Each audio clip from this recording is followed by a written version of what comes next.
Vote চোরের কথা বলছেন যে তাদের প্রতিরোধ করতে হবে, বলছেন শেখ হাসিনাকেও নাকি ছাড়িয়ে গেছেন ছাত্রদল প্রার্থী, ভিপি প্রার্থী বলছেন প্রশাসনের, এরকম নানান রকম অভিযোগ, পাল্টা অভিযোগ কিন্তু দেখছি আমরা। আপনি লক্ষ্য করলে দেখবেন যে সব বিশ্ববিদ্যালয়ে তারা নির্বাচন দেয় না, বেছে বেছে 3-4টা বিশ্ববিদ্যালয় নির্বাচন দিয়েছে। নিশ্চয়ই কারণ আছে, কেন আমি সেটা মানুষ বুঝতে পারবে। আপনি অপেক্ষা করেন, দেখবেন যে এটা বের হয়ে আসবে। যে এই ঢাকা বিশ্ববিদ্যালয়ের যে পুরো প্রক্টরিয়াল বডি এবং ভিসি, এরা নিজেরাই তো প্রসেসের মধ্যে দিয়ে আসে না, এদেরকে সরকার বসিয়ে দিয়েছে।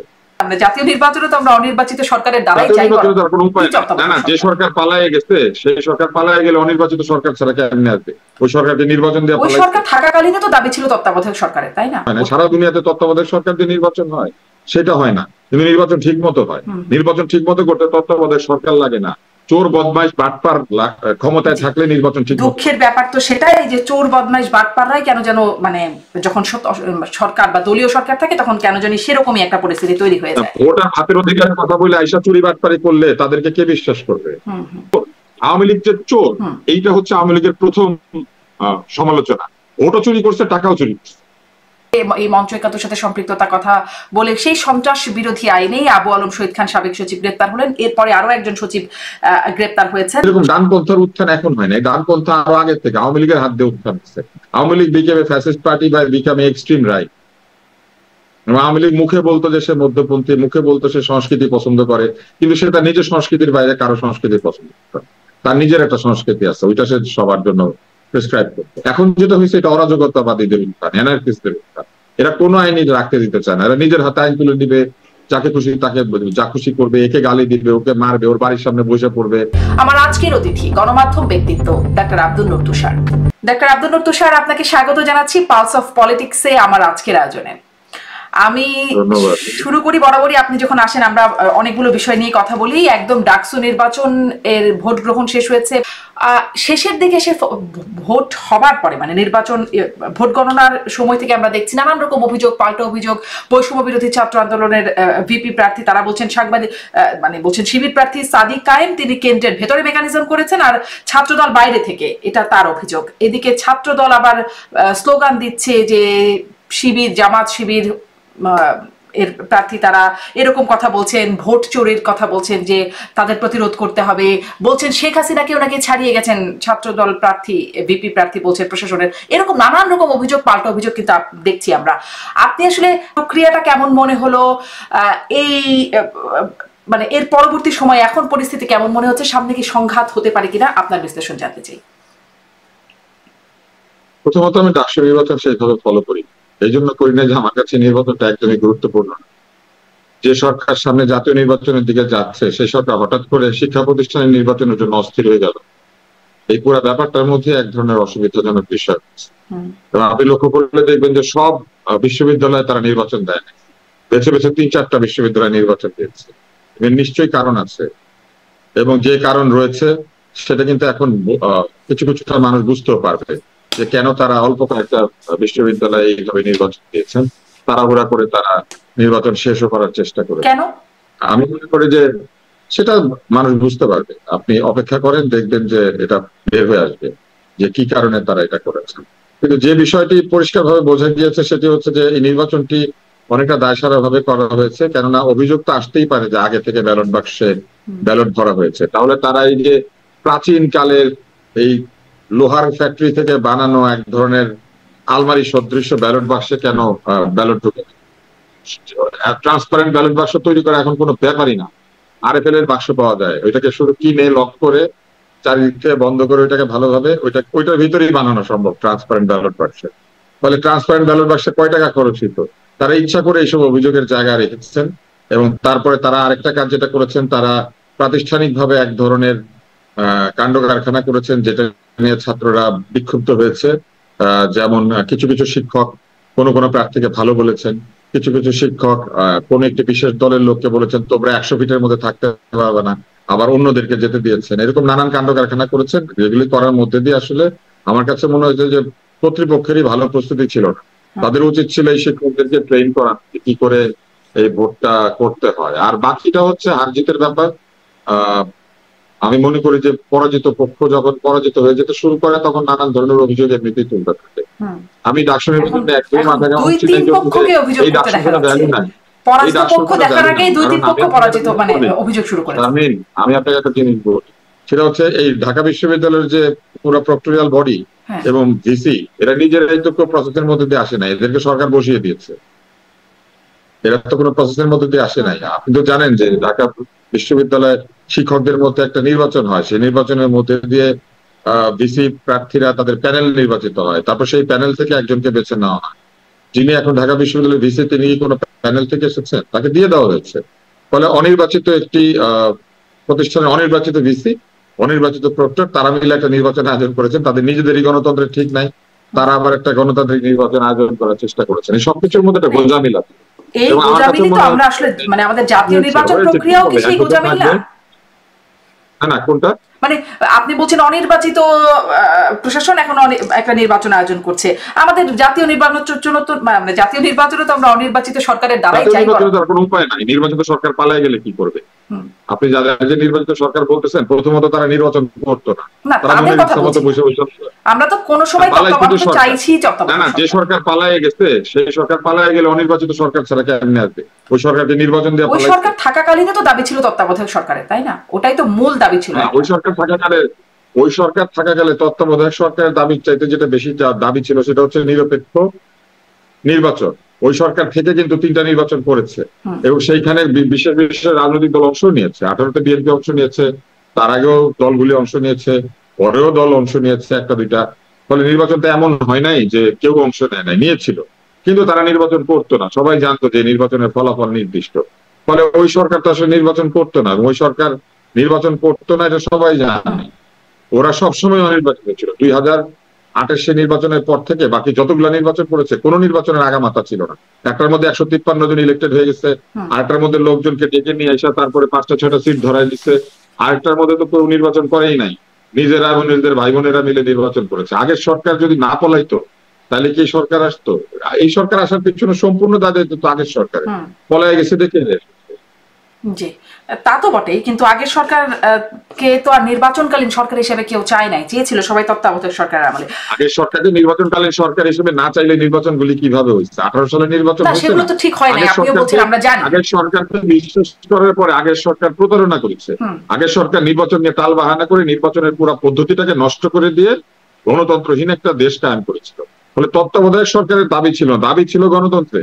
নির্বাচন ঠিক মতো করলে কে আছে সরকারে কে জানতে চায়? নির্বাচন ঠিক মতো হলে কি সরকারের তত্ত্বাবধায়ক সরকারের দাবি তো ছিলই না, ডাক্তার আব্দুল নূর তুষার, ছিল যে ফেরেশতা বসিয়ে দিলেও নির্বাচন সুষ্ঠু হবে না, ফেরেশতা আসলেও। আপনি ভুল করছেন, তত্ত্বাবধায়ক সরকারের কোনো দাবি ছিল না। দাবি ছিল নিরপেক্ষ গ্রহণযোগ্য নির্বাচনের, এবং আরেকটা দাবি ছিল তত্ত্বাবধায়ক সরকার আদালত বাতিল করবে। এই দাবি তো ছিল 14 ইলেকশনের আগেও ছিল। নির্দলীয় নিরপেক্ষ সরকারের এক ধরনের দাবি উঠেছিল, কারণ ওই সরকার পক্ষপাত করছিল, কিন্তু ওই সরকারের অধীনে কি আরো নির্বাচন হয় নাই? রাজনৈতিক দলগুলো তাকে বিশ্বাস করেছিল ওই সরকার একটা প্রতারক সরকার।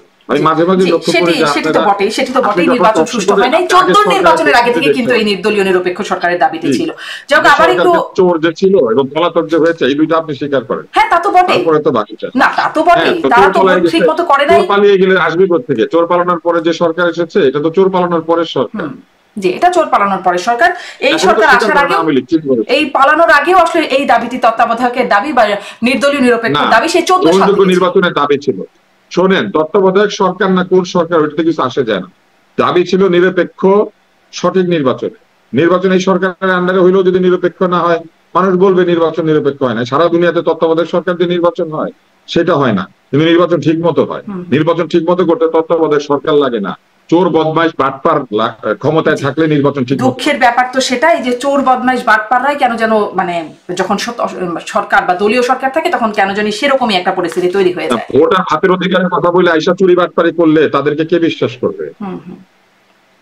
ভোটার ভাতের অধিকারের কথা বলেই তো চুরি বাটপারি করেছে, লক্ষ লক্ষ কোটি টাকা চুরি করে নিচ্ছে। আমাদের মতো সাধারণ আমাদের টাকা পয়সা চুরি করেছে।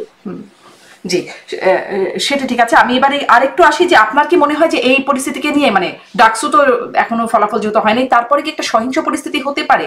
এখন যেরকম দেখা যাচ্ছে পরিস্থিতি উত্তপ্ত, পাল্টা অভিযোগ হতে হয়। ডাকসুতে আলাদা করে কি সহিংসতা হবে?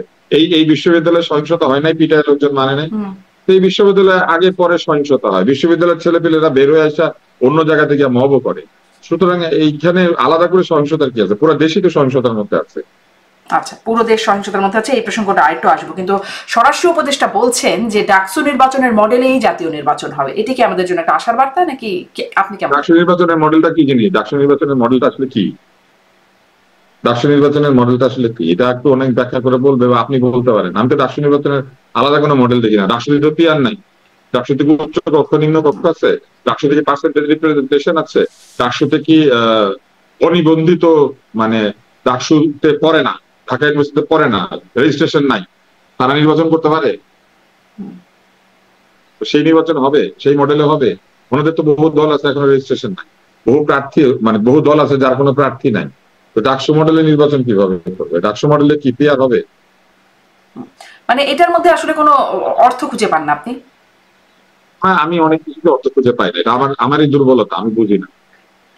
আচ্ছা, এটা তো ধরেন আমার মূর্খতা, আমি বুঝি না, আমি বুঝি না বলে ওনাদের কথাবার্তা বোঝা যায় না। ওনারা অত্যন্ত জ্ঞানী, অত্যন্ত মানে আমি মনে করি যে অত্যন্ত উচ্চ ভাবনা চিন্তার লোক। বিদেশে থেকেছেন অনেকে, অনেকে বিদেশি ডিগ্রি করেছেন, অনেকে বিদেশ থেকে ট্রেনিং নিয়েছেন। বাংলাদেশের পড়ালেখা তো তারা করেনি। আমি একজন খুবই নাদান লোক, আমি বিদেশে পড়াশোনা করি না, আমি বাংলাদেশে কিছু পড়াশোনা করেছি। তাহলে আমি কি করে বুঝবো বিদেশে পড়াশোনা করলে বুদ্ধির কি অবস্থা হয়? আচ্ছা, আমরা আসলে মানে পড়াশোনাটার তো আসলে ব্যাপারটা তারা আসলে কি বলছেন আর তার কি সেখান থেকে কি অর্থ বের হচ্ছে, জিনিসটা তো এটাই। কিন্তু আমাদের তো বুঝতে হবে, কারণ আমরা বাংলাদেশের মানুষ, দেশে থেকে বা বাইরে থেকে। পুরস্কার পান, আপনি যদি আগা মাথা যত পুরস্কার আছে সব পান, তাহলেই তো আপনি অনেক কিছু বুঝবেন। পুরস্কার না পাইলে, বিদেশে পড়াশোনা না করলে, বিদেশিদের সাথে ছবি না তুললে আপনার আবার কিসের দাম? আমারই বা কিসের দাম? জি, আসি এবার একটু বিদেশিরা আমার জড়ায় না ধরলে আমার কোনো দাম আছে? জি ডাক্তার, বিদেশিরা আমার সাথে হাত না মিলাইলে আমার কোনো দাম আছে? এই বাংলাদেশে বিদেশিদের হাত পা জড়ায় ধরতে পারলেই তো আপনার অনেক সাথে যাদের ছবি টবি আছে তারাই তো বাংলাদেশ চালাবে। আজকেও চালাবে, কালকেও চালাবে, অতীতেও চালাইতো। আগে সরকারের প্রধানমন্ত্রী গিয়া সেলফি তুলা পোস্টিং, সমস্ত নেতা নেত্রীরা খুশি হয়। এই প্রসঙ্গটা তাহলে একটু আসি। বিদেশিদের হাত পা জড়ায় ধরলে অনেক দাম পাওয়া যায়, বা সে তা না হলে আসলে দাম নাই। একটা কথা বিদেশিদের সাথে সম্পৃক্ত মানে প্রসঙ্গ বলে মনে হয় একটু যুক্ত করি, যে কদিন আগে বাইডেনের সাথে সেলফি তোলার পর ওবায়দুল কাদের বলেছিল তলে তলে সব ঠিক হয়ে গেছে। আচ্ছা, তারপরে কি বলে ঋষি সুনাক হাঁটুগেরি কথা বলছে, এটাকে পোস্ট দিয়ে বলছে দেখো দেখো ওনার সামনে সবাই হাঁটুগেরা বসে বলে। এখন এটা একটা সাধারণ ভদ্রতা ব্রিটিশদের, এটা আওয়ামী লীগেরা বুঝতো না। বিদেশিরা কিছু করলে পরে তার উল্টায় পড়ে যেত। ট্রুডোর ছেলে জাস্টিন ট্রুডো না কি জানো, সে একটুখানি মাথা ঝুঁকায় কথা বলছে, বলে দেখো মাথা ঝুঁকাইছে। আরে লম্বা লোক খাটো লোকের সামনে মাথা ঝুঁকাবে না তো কি করবে? এইসব আবল তাবল জিনিসপত্র আওয়ামী লীগ চালু করে দিয়েছে, এই বিদেশিদের হাত পা টিপা। এখন আপনি যদি হাত পা টিপা চালু করে দিয়ে যান, বাকিরা এখন হাত পা টিপা এখন ফুল মাসাজ পা সব দিতেছে। মানে তলে তলে সব যে ঠিক হয়ে গেছে বলছিলেন, কিন্তু সে যে ঠিক হয় নাই আসলে তলে তলে, সেটা তো আবার মিথ্যা কথা। ওবায়দুল কাদেরকে আমি ব্যক্তিগতভাবে চিন্তা কেন বড় ভাই হিসেবে ভালোবাসতাম, কি কারণে? ছোটবেলায় তাকে রাজনীতি করতে দেখছি। এখন ধরেন আপনি যখন ছোট, আপনার বয়স যখন 17-18, তখন যদি আপনি একটা লোককে দেখেন যে কিরকম নেতা ঘুরে বেড়ায়, মানুষকে নেতৃত্ব দেয়, আপনার এক ধরনের তার প্রতি একটা ভালোবাসা শ্রদ্ধা হবে, বড় ভাই না? এরকম আমার খায়রুল কবির খোকন আমার বড় ভাই, এরকম আমানুল্লাহ আমার বড় ভাই, এরকম আসাদুজ্জামান রিপন আমার বড় ভাই, এরকম এম এম আকাশ আমার বড় ভাই ছিল। কেন? কারণ আমরা যখন ছোট রাজনীতির দিকে একটু একটু বুদ্ধি গজাচ্ছে, যদি আমার আর একটু বুদ্ধি হওয়ার পর আমি বুঝছি যে এই রাজনীতি বাটপার এবং বদমাইশদের রাজনীতি, আমি সেই রাজনীতির সঙ্গে থাকি নাই। আমি ছাত্র অবস্থাতেই রাজনীতি ত্যাগ করছিলাম। 92 সাল থেকে আমার কোনো সম্পর্ক না। আমি 94 সালে এমবিবিএস পাস করছি, আমি 92 সালে এদেরকে লাথি মেরেছি। এখন মূল জায়গাটা কোথায়? আপনি বড় ভাই হিসেবে কাউকে পছন্দ করতে পারেন, কিন্তু নেতা হিসেবে সারাদিন মিথ্যা কথা বলতো। তো ইউরেনিয়াম মাথার মধ্যে ঢেলে দিতে চাইছিল। উনি একজন নেতা, উনি জানেন না যে ইউরেনিয়াম কোনো তরল পদার্থ না, এটা মাথার মধ্যে ঢালা যায় না। এতটুকু ইউরেনিয়ামের যা ওজন, সেই ওজন ওনার 14 গোষ্ঠী মিলে আলগাইতে পারবে না। তো এগুলো তো ছিল তাদের আইকিউ, এগুলো দিয়ে দেশ চালাইছে। হাতের মধ্যে দামি দামি ঘড়ি, প্রত্যেকদিন নতুন নতুন স্যুট, এগুলো দিয়ে দেশ চালাইছে। তো চালাই তো আজকে অবস্থা করছে। জি, এই যে বিদেশিদের সাথে সম্পৃক্ততার কথা প্রসঙ্গে আমি বলছিলাম যে প্রশ্নটা করব। আওয়ামী লীগ কিন্তু নিজের সমালোচনা নিতে পারেন না। আপনি আওয়ামী লীগের সমালোচনা করলে আপনি রাজাকার। আচ্ছা, আর মানে সমালোচনা আসলে কে ঠিক সঠিকভাবে নিতে পারে সেই প্রশ্নটাও একটু করতে চাই। সমালোচনা নিতে পারে, আপনি কমিউনিস্টদেরকে সমালোচনা করে নিতে পারবেন। এই দেশে সবচেয়ে বেশি সমালোচনা কে নিতে পারে? সমালোচনা না নিয়ে তারা কি করবে, বা সমালোচনা করলে তারা আসলে করতেই বা কি পারে? কারণ ওরা সমালোচনা করলে ওরা সত্যি কথা শুনতে পায়। কেউ যখন তাদেরকে চোর বলে, ও তো জানে চুরি করছে, এই জন্য নিতে পারে না। বুঝতে পারছেন? কারণ চোরকে আপনি বলতেছেন সবার সামনে চোর, ও তো জানে এটা সত্যি কথা, এই জন্য নিতে পারে না। কিন্তু আমাকে যদি মানে ধরেন তার হাতে পাওয়ার আছে, আপনি সমালোচনা করলে আপনাকে সে রাজাকার বলতে পারবে এবং কিছু ব্যবস্থাও নিতে পারবে, বা এখনো যারা সরকারে আছে তারাও হয়তো, কিন্তু কমিউনিস্ট আসলে কি বা করতে? আপনি কি আমার ব্যাখ্যাটা বুঝতে পারছেন? আপনি কি আমার ব্যাখ্যাটা বুঝতে পারছেন? আমি যদি আপনাকে এখন একটা খারাপ কথা বলি, আপনি জানেন এই কাজটা আপনি করেন নাই, অথবা নুরে দিবেন যে এই লোকটা বলতে আমার মিথ্যা কথা বলে আমার। কিন্তু যদি কেউ চোরকে চোর বলে, সে তো ভাবে আমার সব কথা বলে দিচ্ছে। আমি আপনাকে একটা জোকস বলি। এই ইয়ের আমলে, স্টালিনের আমলে একটা লোক রাস্তার মধ্যে দাঁড়ায় বলতেছে যে স্টালিন একটা পাগল, স্টালিন একটা ছাগল, স্টালিন একটা পাগল, স্টালিন একটা ছাগল। তো তখন তাকে ধরে নিয়ে গেছে পুলিশ। তো ধরে নিয়ে গিয়ে তাকে জেলে দিছে। কেন জেলে দিছে? বলছে রাস্তার মধ্যে দাঁড়া উৎপাত করতেছিল, এই জন্য 1 বছর শাস্তি। তো তাইলে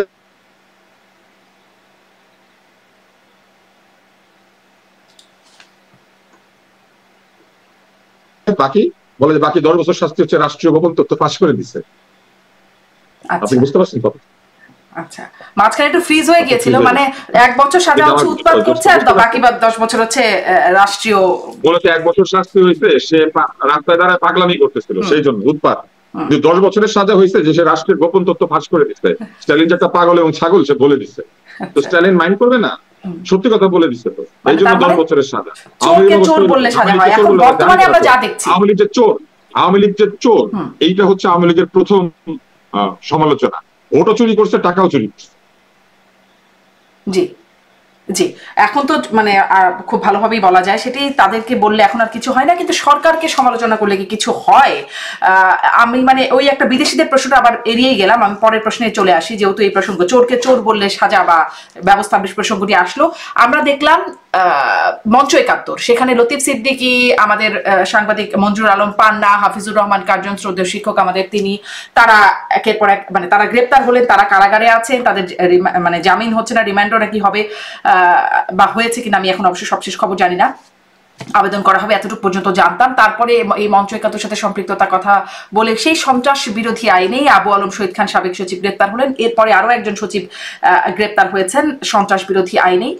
এরপর কে বা কারা? এটা আমি বলতে পারি না কে বা কারা, কারণ আমার কাছে খুব অবাক লেগেছে যে কামাল হোসেন এবং জেডাই খান নাই, দুইজন সেখানে যাবেন বলেছে, কিন্তু জেডাই খান পান্না যায় নাই। তো তাহলে সন্ত্রাস যদি করে থাকে, সবচেয়ে বড় সন্ত্রাস তো জেডাই খান পান্না নিজেই করেছে। তো সেই লোক তো দেখি আবার বিবৃতি দিচ্ছে। আর কামাল হোসেন সাহেব যাবে বললো কেন মানুষজনকে? এটা তো বলে তুই আরেকটা খারাপ কাজ করেছে। কামাল হোসেন সাহেব প্রায় এরকম খারাপ কাজ করে। এখন তিনি অসুস্থ হয়েছেন, তাকে বসে না আগেও এরকম করে না, উনি অসুস্থ উনি জানে না, তো উনি এখানে যাবে এইসব কথা বলছে কেন? মানুষজনকে তো ওনার নাম ব্যবহার করে লোক ওরা টাকাটাকি। তার মানে কি, মানে যারা আয়োজক ছিল তাহলে তাদেরকে কেন ধরছে না সরকার, যদি আসলে ধরার মতো কাহিনী থেকে থাকে? তো আমি কি জানি ভাই, এই যে আপনি প্রশ্ন করেন সরকার কেন ধরেন, আপনি সরকারের একটা লোককে প্রশ্ন করেন। সরকারের লোকরা পাই না তাদেরকে ধরার জন্য। আপনারা বিভিন্ন কথা বলেন, কি ব্যাখ্যা আপনারা দিতে পারেন, কি মনে হয় সেটাই জিজ্ঞেস করেন। আপনি আমাকে জিজ্ঞেস করেন যে সরকার কেন এই কাজটা করে না, সরকার কেন করে না সরকার বলতে পারবে, আমি কেন বলতে পারবো? আমি বলতে পারবো না করাটা কি সঠিক হচ্ছে নাকি ভুল হচ্ছে? না, আমি সঠিক আর ভুলও বলতে পারবো না। সরকার অনেক কিছু করে, অনেক কিছু করে না। সরকার কোন কাজ কেন করে এটা সরকার ছাড়া কেউ জানে। কারণ আপনি দেখবেন যে একই সরকার এক জায়গাতে একরকম আচরণ করে, আরেক জায়গাতে আরেক রকম আচরণ করে। এই জিনিসটাই তো মানুষজনকে দ্বিধাদ্বন্দ্বে ফেলে দিয়েছে যে আসলে তারা কোনটা আসলে তারা করে বা কোনটা করতে চায়, কোনটা করতে চায় না, কেউ তো বলতে পারে না। যেমন আমি আপনাকে ছোট্ট উদাহরণ দিই, একদল লোক গিয়ে একটা আবৃত্তির অনুষ্ঠান বন্ধ করে দিয়েছে। এখন মজার ব্যাপার শোনেন, ওখানে 2টা আবৃত্তি হচ্ছিল, মানে 2টা আলাদা আলাদা সংগঠন। এখন একটা সংগঠন তাদের অবস্থাটা হচ্ছে এরকম যে আবৃত্তির বিভিন্ন লোকজন তো এই যে সম্মিলিত সাংস্কৃতিক জোট, তারপরে কি আবৃত্তি ফেডারেশন, এগুলোর মধ্যে ছিল, এবং বাংলাদেশের বড় বড় আবৃত্তির দলগুলোতে এরাই নেতা হিসেবে বসেছিল। এটা খুবই স্বাভাবিক ব্যাপার যে অন্যান্য রাজনৈতিক দলের এত সংস্কৃতি নিয়ে মাথা ঘামানোর ব্যাপার ছিল। এখন এরা কোথাও যাইতে পারে না। এখন এদের কাছ থেকে যারা আবৃত্তি শিখেছে, ছোট ছোট বাচ্চা কাচ্চা ছেলে মেয়েরা, এরা তো আগে ওদের ওই দলে গিয়ে একটুখানি স্টেজে যেত, একটুখানি গল্প করতো, একটু কবিতা বলতো, একটু খুশি হইতো, একটু ছবি তুলতো। এরা তো পয়সা করে দিয়ে আবৃত্তি শিখেছে সব আবৃত্তি স্কুল থেকে। এখন সেগুলোর কোনোটাই কোনো অনুষ্ঠান নাই। এখন তারা নিজেরা একটা অর্গানাইজেশন বানাইছে, ওটার নাম দিচ্ছে শব্দ সুধা। তারপর ওইটাতে তারা গিয়ে একটু আবৃত্তি করবে। সেটা বন্ধ করে দিচ্ছে, বলছে আবৃত্তির ভিতরে নাকি ফ্যাসিবাদী কবিতা আছে। কেন? ওইখানে কিছু কবি আছে তারা নাকি ফ্যাসিবাদী কবি। এখন নির্মলেন্দু গুণ মনে করেন 71 সালে একটা কবিতা লিখছে, ওই সময় কোন ফ্যাসিবাদ ছিল? নির্মলেন্দু গুণ একটা কবিতা লিখছে, মনে করেন হুলিয়া কবিতাটা। এখন এইটা কোন ফ্যাসিবাদী কবিতা হবে? তাই না? আসলে এরকম অদ্ভুত যুক্তি দিয়ে এখন বহু কিছু কাজ হচ্ছে, এবং এইসব কাজে বাধা দেওয়ার মতো কোনো আগ্রহ সরকারের নাই। মানে সরকারের আগ্রহ নাই, কিন্তু মানে যদি বলি সুশীল সমাজ বা যারা এই বিষয়গুলো নিয়ে কথা বলে আছে নাকি বাংলাদেশে? সুশীল সমাজ বলে তো বাংলাদেশে একটা কিছু ছিল, এটা প্রথমে ধ্বংস করেছে আওয়ামী লীগ। আওয়ামী লীগ প্রথমে সুশীল সমাজের সুবিধা নিয়েছে, তারপরে আওয়ামী লীগের মতের বিরুদ্ধে সামান্য সমালোচনা করলে তাদেরকে সুশীল বলে গালিগালাজ, আতেল সুশীল, এই যে গালিগালাজের যে প্রক্রিয়াটা, সুশীলদেরকে গালিগালাজ দেওয়ার যে জিনিসটা, এটা শুরু করেছিল আওয়ামী লীগ। এবং তারা বলার চেষ্টা করতো কি যে সুশীলরা তত্ত্বাবধায়ক সরকার বানায় দেশকে নষ্ট করেছে, 111 নাকি সুশীলরা নিয়ে এসেছে, সুশীলরা নাকি তলে তলে মানে ঘিও খায়, আবার উপরের দিকে সয়াবিন তেলও খায়, এইসব আবল তাবল কথাবার্তা বলতো। তো সুশীলদেরকে যে আক্রমণ করা এবং নিজস্ব সুশীল বাহিনী তৈরি করা, যারা সুশীল না, যারা মানে শিশিল, মানে তেলের শিশি হাতে করে, সুশীলদের বদলে শিশিল জাতি তৈরি করেছিল, তেলের শিশি হাতে করতো। এই শিশিল জাতিটা তৈরি করেছিল তো আওয়ামী লীগ। এখন এই শিশিল গুলো আর কথা বলে না, কি করে বলবে? তেল দেওয়ার পা নাই, তেলের শিশিতে প্রতিনিয়ত তেল ভরে দেওয়ার লোক নাই, সব পালিয়ে গেছে। আমি কিন্তু এই সুশীল গুলার একদমই পছন্দ করি না, এগুলো আওয়ামী লীগের সুশীল। আওয়ামী লীগের সুশীল গুলার কাজই ছিল আওয়ামী লীগ আবল তাবল কথা বলে। আওয়ামী লীগের সুশীলরা পালিয়েছে, এখন আর কোনো সুশীল নাই। আমি আপনাকে আরেকটা মানে এখন আমাদের সমাজে কোনো সুশীল নাই, মানে সুশীল নাই। শোনেন আওয়ামী লীগের সম্পর্কে একটা গল্প বলি। পাবনা মেন্টাল হাসপাতালের বাইরে একটা লোক গাড়ি পার্ক করবে, তো পিছন থেকে একটা লোক বলতেছে আসো আসো আসো আসো, তো ব্যাক করছে, করার পরে ধপাস করে পড়ে গেছে। পড়ে যাওয়ার পরে লোকটা নেমে বলতেছে আপনি এটা কি করলেন, আমার গাড়িটাকে ড্রেনে ফেলে দিলেন? তখন লোকটা বলতেছে আসো আসো আসো, আরেকটা গাড়িকে বলতেছে। তখন ও জিজ্ঞেস করতেছে আপনি আসো আসো করতেছেন কেন? বলে তোরটা ছিল 39, এটা 40। মানে ও এই পর্যন্ত 39টা গাড়ি ড্রেনে ফেলে দিয়েছে, 40 নাম্বারটাকে আবার ডাকছে। বুঝতে পেরেছেন? আওয়ামী লীগের সুশীল গুলা 39 বার আওয়ামী লীগের গর্তে ফেলা, এবার 40 বার ফেলেছে, কারণ এরা তো তেল দেওয়া ছাড়া কিছু করে না, ওরা আওয়ামী লীগের সমালোচনা করতো। আওয়ামী লীগের সুশীলরা গেল, এখনো কি কোনো সুশীল নাই? আপনি কি মিউট হয়ে গেছেন নাকি? আপনাকে আমি শুনতে পাচ্ছি না।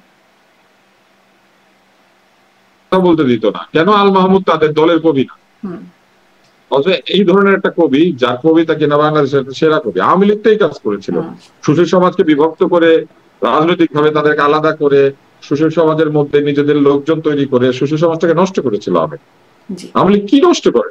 মানে কবি, সাংবাদিক, সংস্কৃতি কর্মী সবই তাদের হতে হবে, অথবা তারা ওই যে আপনি বলছিলেন রাজাকার? না না, সবই তাদের হতে হবে না, তারা তাদের হওয়াইতে হবে, এবং যারা তাদের হবে না তাদেরকে তারা স্বীকার করতো না যে তারা সুশীল, তাদেরকে জায়গা দিত না, তাদেরকে কোনো জায়গায় কথা বলতে দিত না। তো সেই আওয়ামী সুশীলদের মানে সুশীলদের কি হলো? তারাও হয়তো পালিয়ে গেছে কিনা এখন যারা কথা বলছেন? আমি এটা একটু আমাকে বলেন। ডাক্তার আব্দুল নূর তুষার পদলেহন করলে কিছু পেত, এই পদলেহন করার বিনিময়ে তারা কিছু পেত। এখন পাওয়ার লোক নাই, দেওয়ার লোক নাই, সুশীলদের মুখ বন্ধ। আচ্ছা, মানে শিশিল, আপনি যাদেরকে আসলে শিশিল বলে আখ্যায়িত করছিলেন তারা শিশিল, আমি এদেরকে শিশিল বলি, কারণ এদের দুই পকেটে তেলের শিশি নিয়ে ঘোরা, সেই শিশিলরা এখন বন্ধ করে রেখেছে তাদের সেই শিশিলের ব্যবসা।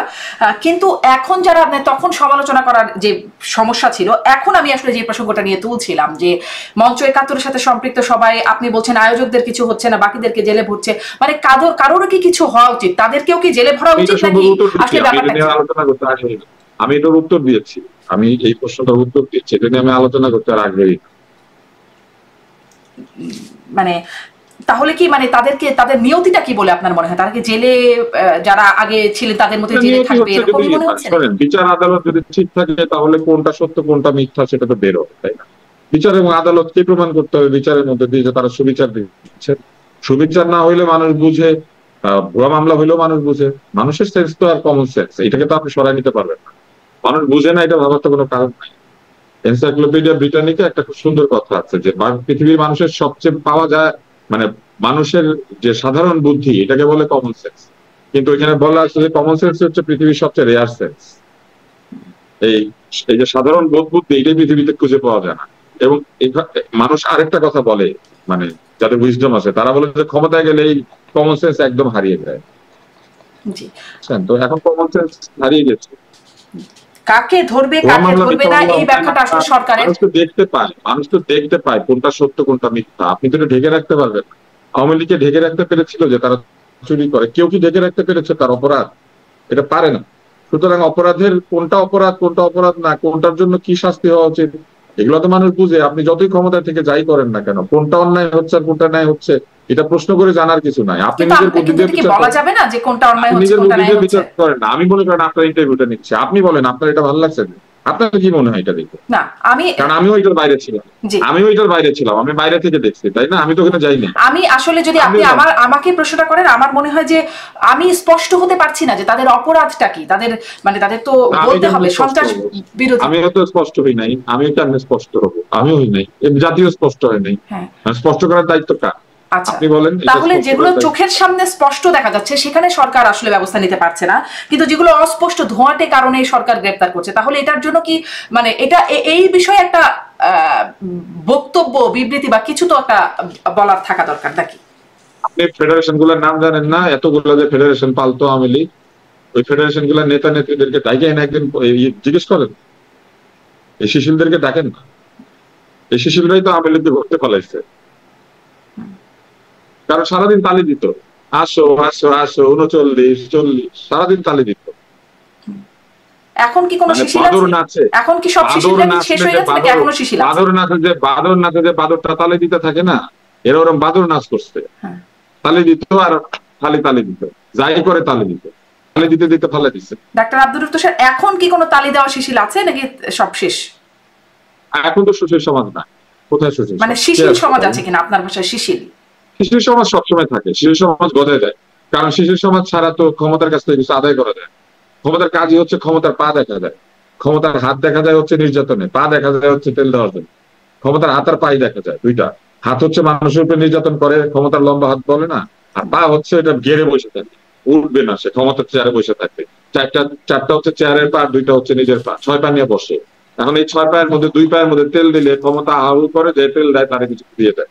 সেরকম তৈলজীবী এখনো আছে, আপনি চারদিকে তাকালে দেখতে পাবেন। তৈলজীবীরা বুদ্ধিজীবীদের সম্মান নষ্ট করেছে, শিশিলরা সুশীলদেরকে ধ্বংস করেছে। আগাছা যেভাবে বিরাট জঙ্গলকে নষ্ট করে ফেলে, ওইরকম। জি, আমি এই প্রশ্নটি করছিলাম, আপনি বলছিলেন এই প্রসঙ্গে আপনি আর কথা বলতে চান না, যেহেতু বিষয়টা আমার মতো আপনিও অস্পষ্ট যে কি অপরাধে তাদেরকে, কিন্তু আপনার কাছে কি এটা মনে হয়? বলেন কে স্পষ্ট? এই পান্না বেটা সবাই দাওয়াত দিল কেন? দাওয়াত দিয়ে নিজে গেল না কেন? তাহলে কি একটা ফাঁদ পাতা হয়েছে বলে মনে হচ্ছে? আমি জানি না, আপনি বারবারই আপনারা খোঁচাইতেছেন। আমারে খোঁচায় লাভ নাই তো, আপনি যেটুকু জানেন আমিও সেটুকু জানি। ও আচ্ছা, আমি যেটুকু জানি আপনিও সেটুকু জানেন। আচ্ছা, মানুষ, সাধারণ মানুষ সেইটুকু সবাই জানে, সবাই তো আসলে একটা পারসেপশনের উপরে চলে। যদি জানানোর মতো বিশেষ কিছু থাকে সেজন্যই আসলে বারবার প্রশ্ন।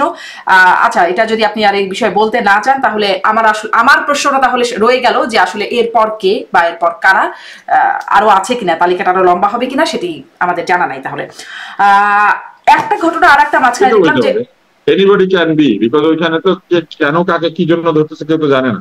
সুতরাং এটাতে যে কেউ হইতে পারে, না আপনিও হইতে পারেন। আপনি দেশে আসলে আপনারা ধরে পারেন, আপনিও আসতে পারেন।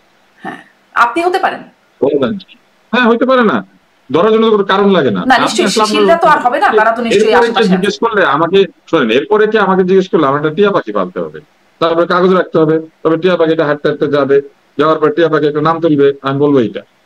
এছাড়া তো আর কারো পক্ষে বলা সম্ভব না কে ধরা পড়তেছে। সরকার নিশ্চয়ই টিয়া পাখি দিয়ে কাজটা করাচ্ছে না।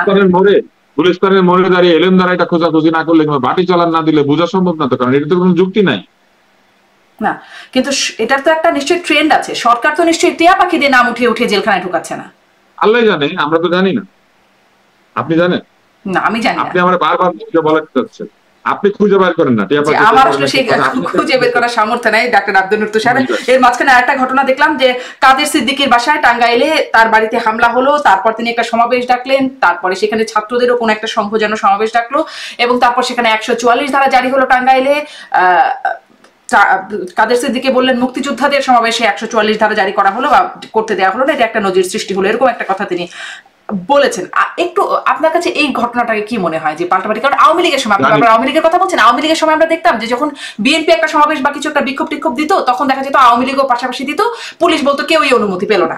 সেরকমই কোনো খেলা এখনো চলছে? আমি আসলে জানি না, আমি জানি কাদের সিদ্দিকী হঠাৎ করে কেনই বা একটা সমাবেশ ডাকবেন, কেনই বা সেখানে 144 তার বাড়িতে হামলার জন্য আসলে মানে এই কাদের সিদ্দিকীর দল আছে না, সেই দল কি এই ঐক্যমত্য দাওয়াত পাইছে? ওনার আগে গিয়ে মিটিং করছে? আমি জানি না, তারা তো আমার জানা নেই, আপনি জানতে পারেন, আপনি জানতে পারেন। হ্যাঁ, না কাদের সিদ্দিকী তো জানেন। ওনার দল আছে না গামছা পার্টি, উনি একটা গামছা পার্টি করছে না? গামছা পার্টি কোথাও দাওয়াত পাইছে না? কাদের সিদ্দিকী জান না ঐক্যমত কমিশনে, সেটা আমি মানে ওনাকে দাওয়াত দিচ্ছে, মানে ওনাকে দাওয়াত দিচ্ছে। তো এই সরকার ওনার রাজনীতিবিদ মনে করে না, উনি মিটিং করতে গেছে। উনি তো আসলে ধরেন আমি এত রাত আমার খিদা লাগছে, আমি খাই নাই, আপনাদের সামনে বসে কলা খাচ্ছি। আচ্ছা, খান দর্শক নিশ্চয়ই এটা দেখবে, এটা নিশ্চয়ই খুব একটা খেতে খেতে কথা যদি বলতে পারেন, কথা বলেন, কোনো সমস্যা নাই, কথা বলতে পারলেই হলো আর কি। তো মানে আপনি এটাকে কি মনে করেন যে এই মুক্তিযোদ্ধাদের সমাবেশটা যে হলো না বা হতে দেওয়া হলো না, 144 ধারা জারি করা হলো, এটাকে আসলে কেমন হলো? আমি জানি না, আপনি বারবারই আমাকে জিজ্ঞেস করেন পুলিশ কি করছে, আমি জানবো, আমি কেমনে জানি? আপনি আসলে কি জানেন ডাক্তার আব্দুল লতিফ, সেটাই বলেন আজকে। আমি জানি না, আমি তো আপনার মতো ইনভেস্টিগেটিভ জার্নালিজম করি না। আমিও ইনভেস্টিগেটিভ জার্নালিজম করি না। না, কেন 144 ধারা জারি করছে আপনি আমারে জিজ্ঞেস করেন? আমি 144 ধারা জারি করছে কিনা এটা জিজ্ঞাসা করছি না কিন্তু ডাক্তার আব্দুল লতিফ স্যার, আমি আপনাকে জিজ্ঞাসা করছি যে বিষয়টা কেমন হলো। 144 ধারা পুলিশ মনে করেছে জারি করার দরকার, জারি করেছে। 144 ধারা সরকার যে কোনো কারণে জারি করতে পারে, 144 ধারা সরকার যে কোনো কারণে জারি করতে পারে, এটার জন্য কিন্তু কোনো কিছু লাগে না। সরকার যদি মনে করে ওই জায়গাতে গন্ডগোল হবে, বলে দিতে পারে 144 ধারা, ডিসি জারি করতে পারে, এটার জন্য কোনো কারণ লাগে না। আমাদের দেশে যেসব আইন কানুন আছে সেগুলো কি খুব জনবান্ধব? জনবান্ধব না, এগুলো ব্রিটিশ আমলে তৈরি করা, ব্রিটিশ আমলের আইনই। আপনি কি জানেন ব্রিটিশ আমলে 144 ধারা জারি করলে কি হইতো? ব্রিটিশ আমলে 144 ধারা জারি করলে যেখানে 144 ধারা হইতো, ওইখানে সাধারণ মানে ভারতীয় জনগণ হাইটে যেতে পারতো না, হামাগুড়ি দিয়ে যাইতো, সোজা দাঁড়ায় দুই পা দিয়ে হাঁটতে দিত না। এবং এটা আছে, কেওজ অফ এন এম্পায়ার নামে একটা বই আছে, খুঁজে বের করলে দেখবেন। কেওজ অফ দ্য এম্পায়ারের মধ্যে একদম রাইটাররা লিখে দিছে কোথায় কত তারিখে কিভাবে এই ব্রিটিশ পুলিশ সাধারণ ভারতীয় জনগণকে, তখন তো আমরা সবাই ভারতীয় জনগণ ছিল, কিভাবে হাঁটু গায়েরা রাস্তা দিয়ে ক্রল করে যাইতে বাধ্য করতো 144 ধারা জারি করতে। সেইগুলো তো এই আইন, এগুলো কি হাজার মানে শত বছর ধরে এই আইন পাল্টেছে না, সেইভাবে ইচ্ছা করলে জারি করতে হবে, মনে হইলো জারি করতে, এটার জন্য কোনো কিছু লাগে না। জি, মনে হলো জারি করলো, কিন্তু জারি করার পরে যেটা যেরকম দেখলাম আমরা, মানে সমাবেশটা আসলে হতে পারলো না, মুক্তিযোদ্ধাদেরকে সমাবেশ ডাকা হয়েছিল সেটি হতে পারলো না, এটিকে একটা মানে কেমন বার্তা দিল বা এটিকে একটা ভালো নজির সৃষ্টি হলো? আমাকে একটা জিনিস বলেন, এখানে আরেকটা ঝামেলা আছে, রাজনৈতিক দল জনসমাবেশ না ডাকে আলাদা করে শুধু মুক্তিযোদ্ধা সমাবেশ ডাকে, এরা সবাই বয়স্ক মানুষ, এখন কি মুক্তিযোদ্ধারা সব তরুণ? এরা কি জেনজি? না, এদেরকে ডাকে আনার এত চেষ্টা কেন? এরা এখন যারা মুক্তিযোদ্ধা আছেন তারা সম্মান নিবেন এবং তারা তাদের পলিসি দিবেন বা তারা তাদের মতামত দিবেন, আপনি আলাদা করে জনসভা ডাকতেছেন মানে তিনি একটা প্রতিবাদ করতে চাচ্ছেন। কাদের সিদ্দিকীর জনতা নাই, উনি জনতাকে ডাকতে পারে না?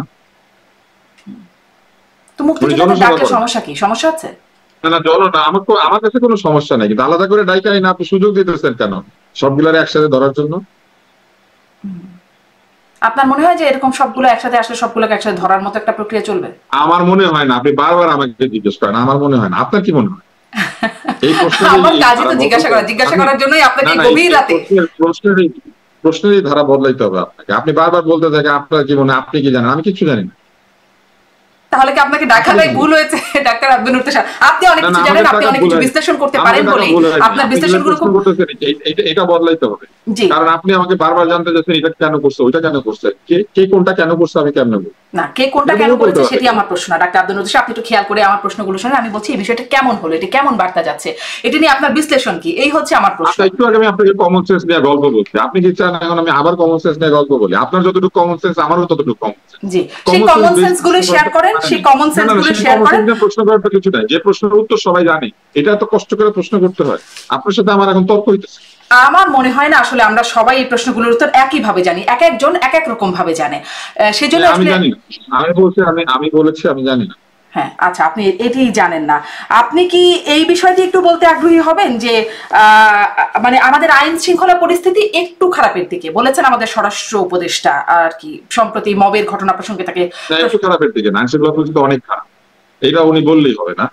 যেমন এটা আমরা দেখতে পাচ্ছি, এটা আমি যে জনগণ, এটা আমি মন্তব্য করতে পারি, কারণ আমি তো জনগণ, আমি তো রাস্তায় থাকি, আমি তো দেখি, আমি তো প্রতিদিন দেখতে পাই, শুনতে পাই, কিন্তু এটা আমি এটার মধ্যে বাস করি। সুতরাং উনি যদি বলে একটু উন্নতির দিকে, একটু অবনতির দিকে, এগুলা কিছুই না, অনেক খারাপ আইন শৃঙ্খলা পরিস্থিতি। জি, মানে সেখানে ফেসবুক খুলেন, আপনি ফেসবুক খুললে প্রতিদিন চিন্তায় রাহাজানি, মানুষ মানুষকে পিটাচ্ছে, মারতেছে, এইসব ভিডিও আসতেছে। এগুলা কোত্থেকে আসে, তাই না? ওই 5ই আগস্টের সময় বা জুলাই মাসে যেমন ভিডিও আসছে, আমরা সেই ভিডিও যেমন বিশ্বাস করছি, এই ভিডিও বিশ্বাস করি, তো সকল ভিডিওই তো বিশ্বাস করতে হবে। তাহলে সেই ভিডিও বিশ্বাস করলে তো একটা সরকার যারা 12 মাসের বেশি ক্ষমতায় আছে এখন, তারা যদি আইন শৃঙ্খলা পরিস্থিতির উন্নতি করতে না পারে, সেটা তো দেখা যাচ্ছে। আইন শৃঙ্খলা পরিস্থিতি একটু খারাপের দিকে অবশ্য তিনি বলছেন, আপনি বলছেন বেশ খারাপ, অনেক খারাপ, অনেক খারাপ, অনেক খারাপ। জি, কিন্তু এই অনেক খারাপ পরিস্থিতি, যেমন ধরেন যে প্রসঙ্গটি আপনি মন্তব্য করতে চাইলেন না, সেরকম খুঁজে খুঁজে সন্ত্রাস বিরোধী আইনে গ্রেফতার করা হচ্ছে। আমি যেটা জানি না সেটা আপনি জানেন না বলে, কিন্তু সেখানে খুঁজে খুঁজে গ্রেফতার করা হচ্ছে সন্ত্রাস বিরোধী আইনে। অন্যদিকে এই যে আপনি বলছেন যে এখানে পিটিয়ে মারা হচ্ছে, ওখানে নানান রকম মব দেখা হচ্ছে, বিশেষ করে বাজারগুলোতে। নাকি কেউ কি পলায় ছিল? যারা গ্রেফতার হয়েছে কেউ কি পলাতক ছিল? খুঁজতে হয় না, খুঁজে খুঁজে কাউকে গ্রেফতার করছে, যাকে চাইতেছে তাকে।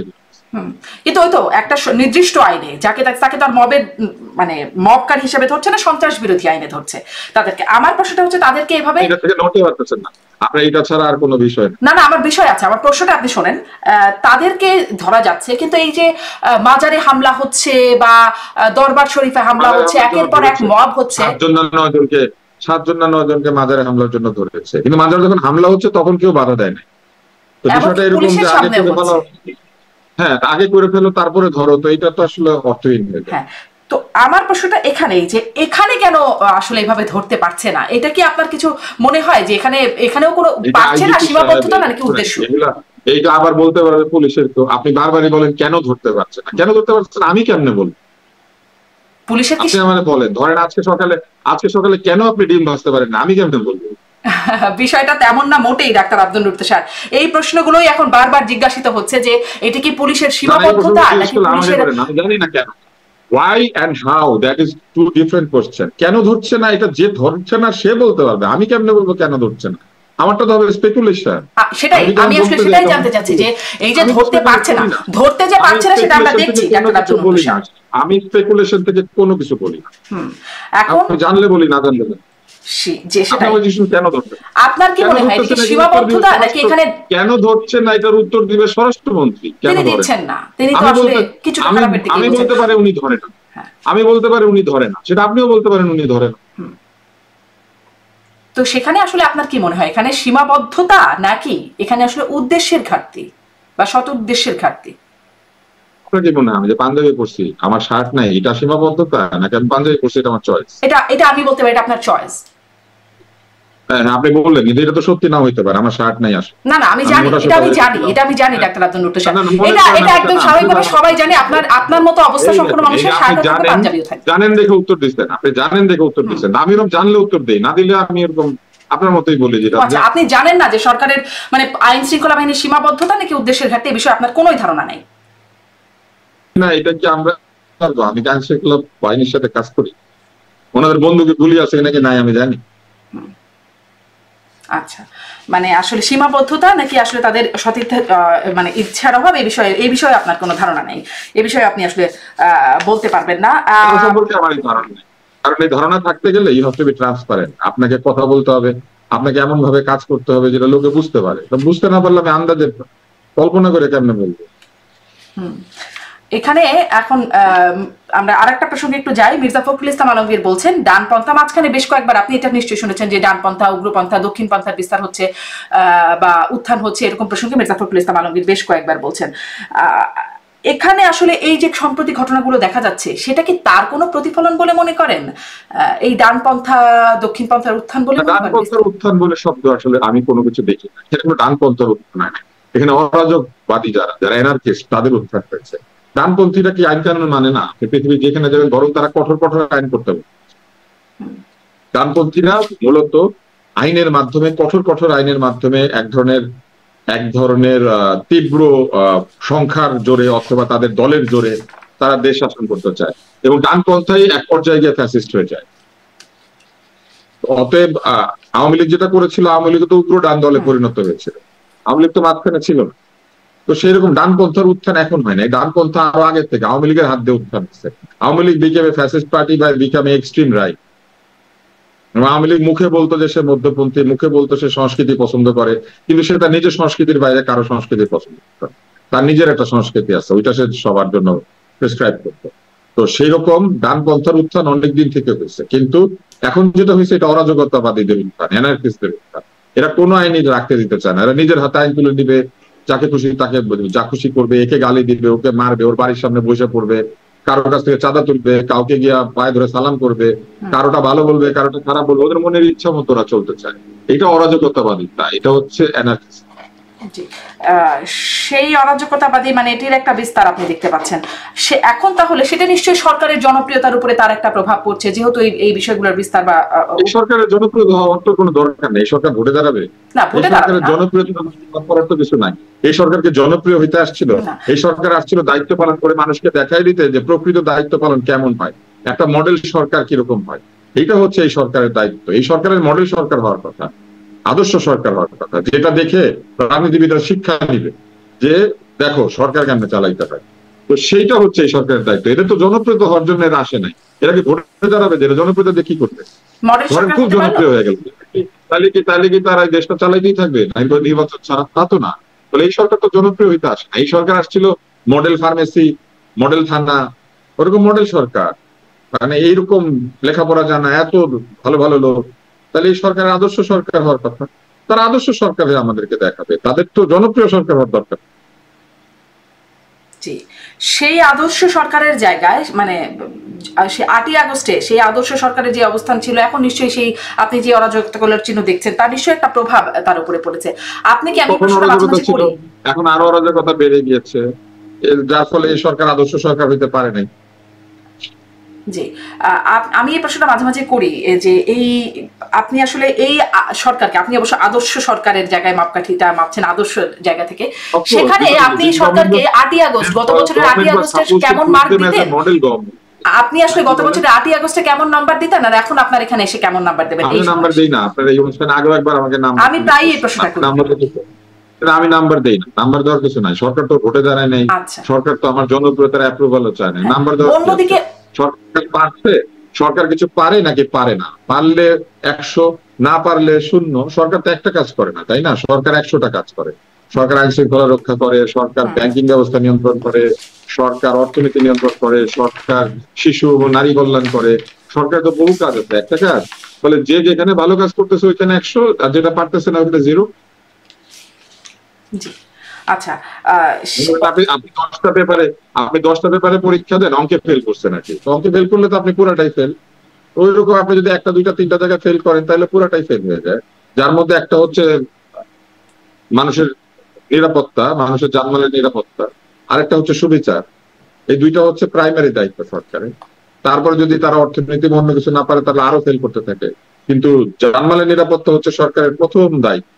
আপনি এই দেশে আপনি বেঁচে থাকতে পারবেন এবং আপনি অপঘাতে আপনার মৃত্যু হবে না, আপনাকে ভয় পেতে হবে না অনৈতিক কিছু না করলে। এই জায়গাটাই প্রতিষ্ঠা করা হচ্ছে একটি আদর্শ সরকারের প্রথম দায়িত্ব। এই জায়গাতে সরকার প্রায় শূন্য পেয়েছে। এই শূন্য পাওয়া অবস্থায় দেখা যাচ্ছে মানে সরকার বলছে আসলে সামনের বছর ফেব্রুয়ারিতে নির্বাচন হবে, পৃথিবীর কোন শক্তি সেই নির্বাচনকে, এটা তো ভালো কাজ, সরকার যদি একটা ভালো কাজ করে, সরকার যদি ফেব্রুয়ারিতে নির্বাচন করে এটা হবে সরকারের সবচেয়ে ভালো কাজ, সবচেয়ে স্বভাবের কাজ, সবচেয়ে চমৎকার কাজ, যেটা করলে ওনারা খানিকটা জনপ্রিয় হয়ে যাবে।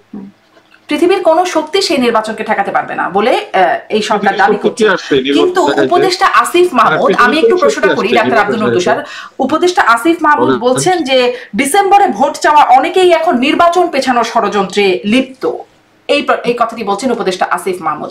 আপনার কি কোনো বিশ্লেষণ আছে যে আসলে কারা ভোট পেছানোর ষড়যন্ত্রে লিপ্ত, বা আসিফ মাহমুদের বক্তব্যকে আপনি কিভাবে মূল্যায়ন? উপদেষ্টা আসিফ মাহমুদ ডিসেম্বরে যে ভোট চেয়েছে সেখানে নির্বাচন পিছাতে চাবে, সেটা আগেই ভোট চেয়েছে। কিন্তু তারা কি এখন কোন ষড়যন্ত্রে লিপ্ত? মানে উপদেষ্টা আসিফ মাহমুদ ডিসেম্বরে ভোট চায়, কেউ যদি ডিসেম্বরে ভোট চায় সেটা আগেই ভোট চেয়েছে, সে পিছাতে চাবে, সেটা ডিসেম্বরে চেয়েছিল। বলেন। জি, তার মানে এখানে আসলে কোন ষড়যন্ত্র, তাদের মধ্যে কোন ষড়যন্ত্র আপনার আছে বলে মনে হয় না? ভোটে যে যাইতে চায় না সে ভোট পিছাইতে চায় অথবা ভোট না হোক সেটা চায়। ভোটে যে যাবে সে তো চাবে তাড়াতাড়ি ভোট। যে মুখে বলবে আমি ভোট করবো না, যে ভোটের আগে 25টা শর্ত দিবে, তার নির্বাচন পেছানোর ইচ্ছা। ভোট নিয়ে যার কোনো শর্ত নাই সে তো সবার আগে নির্বাচন করতে চায়। এই সূত্রে গেলে আপনি বুঝবেন যে কে পেছাতে চায় কে চায় না। তিনি কি এখানে সেনাবাহিনীকে মেন করতে পারেন? আসলে ডিসেম্বরে ভোটের কথা তো বলেছিল। কতক্ষণের এই অনুষ্ঠান? কতক্ষণের? এই তো শেষ, আমার এটাই শেষ প্রশ্ন আসলে, নির্বাচন শেষের নির্বাচন এই প্রশ্ন। বলেন জি এবার প্রশ্নটা জি, প্রশ্নটা ওইটাই যে মানে সেনাবাহিনীও কিন্তু বলেছিল যে ডিসেম্বরে নির্বাচন, সবচেয়ে আগে সেনা প্রধানের কাছ থেকে এটি শুনেছিলাম। সেনাবাহিনী সহ সকলে আশা করেছিল ডিসেম্বরে নির্বাচন হবে, এরকম একটা বিষয় হয়েছে এবং সেই চাপেই সরকার ফেব্রুয়ারিতে নির্বাচন দিয়েছে। না হলে সরকার বলতেছিল জুন মাসে, তাই না? আপনার অনুষ্ঠানে আলাপ হয়েছিল, আমি বলেছিলাম যে আবহাওয়া, পরীক্ষা, ঈদ এইসব বিবেচনায় নিলে ফেব্রুয়ারির মধ্যে ইলেকশন করতে হবে, এরপরে এটা পিছিয়ে যাবে, জুনেও হবে, এটা বলেছিলাম। যেটা স্বাভাবিক কমন সেন্স, সেই কমন সেন্স থেকে এটা সবাই বুঝতে পারে। এবং নির্বাচন নিয়ে যেহেতু আমাদের অনেকের আগ্রহ, তাহলে আমরা সবাই নির্বাচন চাই, আমরা সেটা বলেছিলাম। সেই হিসাবে ডিসেম্বর হচ্ছে সবচেয়ে ভালো সময় ছিল, কারণ শীতকাল। তারপরে যদি ধরেন ডিসেম্বর ভালো না হয়, তাহলে ফেব্রুয়ারি মাঝামাঝি পর্যন্ত শীতের একটা আমেজ থাকে। তো এর মধ্যে নির্বাচন হয়ে গেলেই নির্বাচন ভালো হবে, নাহলে মার্চ এপ্রিলে ঝড় বৃষ্টি শুরু হবে, তারপরে অনেক কিছু ঝামেলা হবে। পয়লা বৈশাখ ধরেন পার হইলো আর আপনি নির্বাচন করতে যাচ্ছেন, রমজান আসবে, তারপরে আসবে কোরবানির ঈদ, মাঝখানে বৈশাখী ঝড়, তাই না? এগুলো শুরু হবে। অতএব নির্বাচন করতে গেলে এটা ওই ডিসেম্বর থেকে ফেব্রুয়ারির মধ্যেই করতে হবে, এটাই স্বাভাবিক। সেই সরকার রাজি হয়েছে, এক মাস পিছাইছে, এটা তো এমন কিছু না। ডিসেম্বর থেকে ফেব্রুয়ারি ষড়যন্ত্র করছেন বলে যে অভিযোগ উঠছে, সেটি আসলে কাদের কাদের বিরুদ্ধে অভিযোগ হতে পারে সেটি সম্পর্কে কোনো মানে বিশ্লেষণ আছে কিনা, সেটি ছিল প্রশ্ন। নির্বাচন পিছানোর ষড়যন্ত্র তো কেউ করছে বলে আমার কাছে মনে হচ্ছে না। নির্বাচন যাতে না হয় সেই ষড়যন্ত্র কেউ করতে পারে, পিছায় তো কোনো লাভ নেই। মনে করেন নির্বাচন, মনে করেন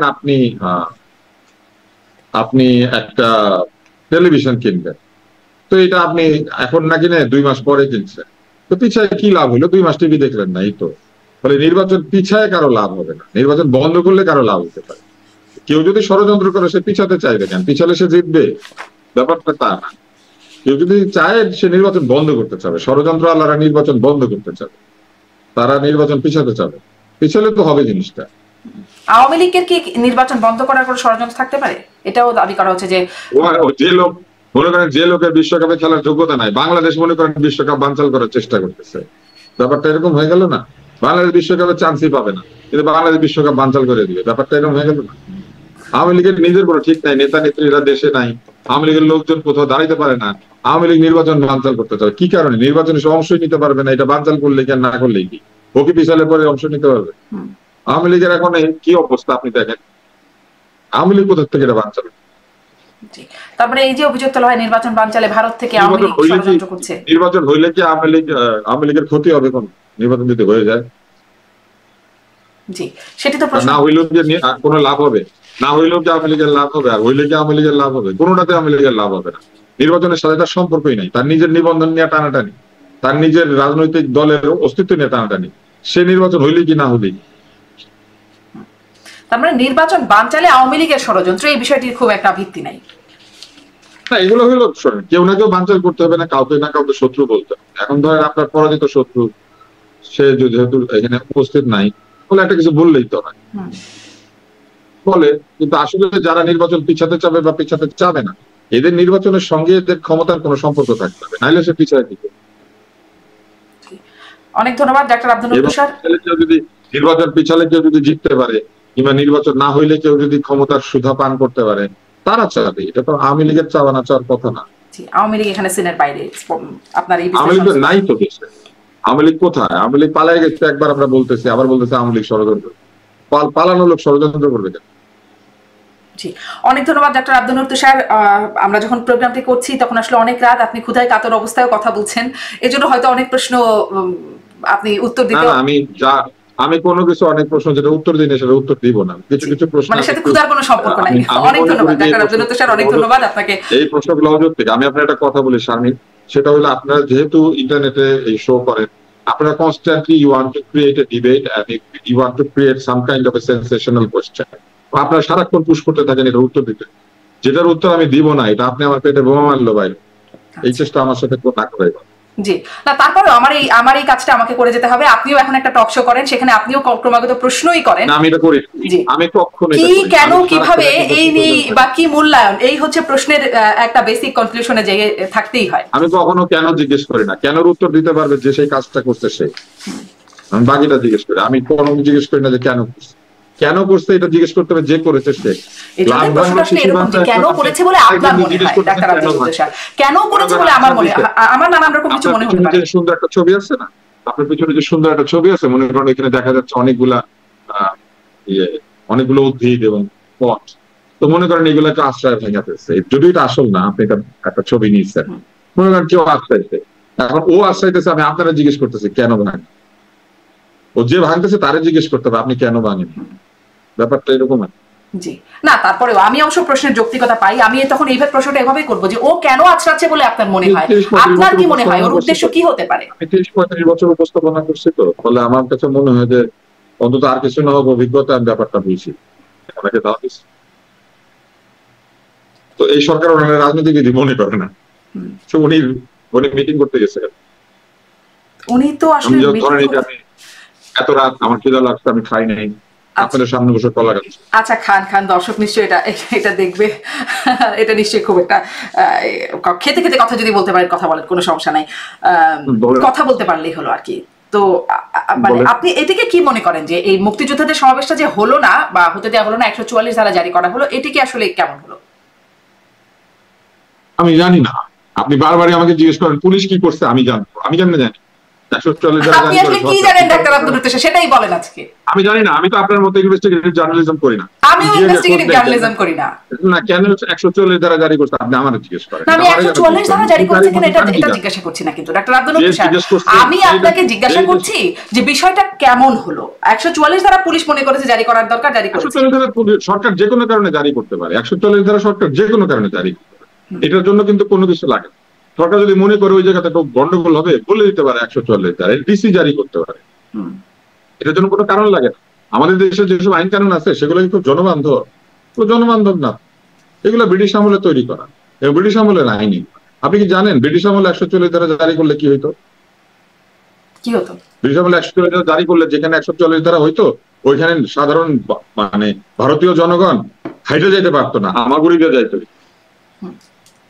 সোজা দাঁড়ায় 2 পা দিয়ে হাঁটতে দিত না।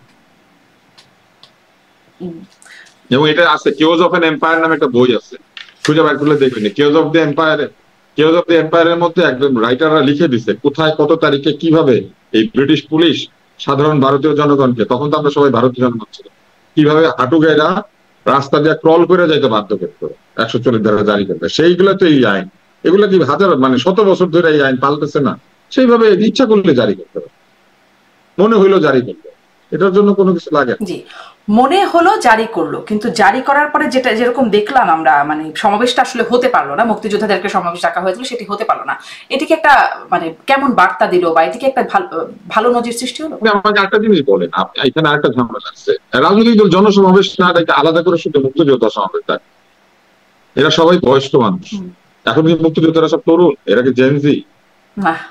এদেরকে ডাকে আনার এত চেষ্টা কেন?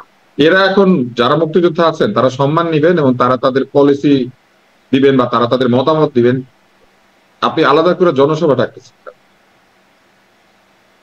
মানে তিনি একটা প্রতিবাদ করতে চাচ্ছেন। কাদের সেদিকে জনতা নাই, উনি জনতাকে ডাকতে পারে না। তো মুক্তিযোদ্ধাদের ডাকলে সমস্যা কি? সমস্যা আছে না, জনতা আমার কাছে কোনো সমস্যা নাই, কিন্তু আলাদা করে ডাইকা না আপনি সুযোগ দিতেছেন কেন সবগুলার একসাথে ধরার জন্য? আপনার মনে হয় যে এরকম সবগুলো একসাথে আসলে সবগুলোকে একসাথে ধরার মতো একটা প্রক্রিয়া চলবে? আমার মনে হয় না, আপনি বারবার আমাকে জিজ্ঞেস করেন, আমার মনে হয় না, আপনার কি মনে হয়? এই জিজ্ঞাসা করার জন্যই আপনাকে গভীর রাতে প্রশ্নেরই ধারা বদলাইতে হবে আপনাকে। আপনি বারবার বলতে থাকেন আপনার কি মনে হয়, আপনি কি জানেন, আমি কিছু জানি না।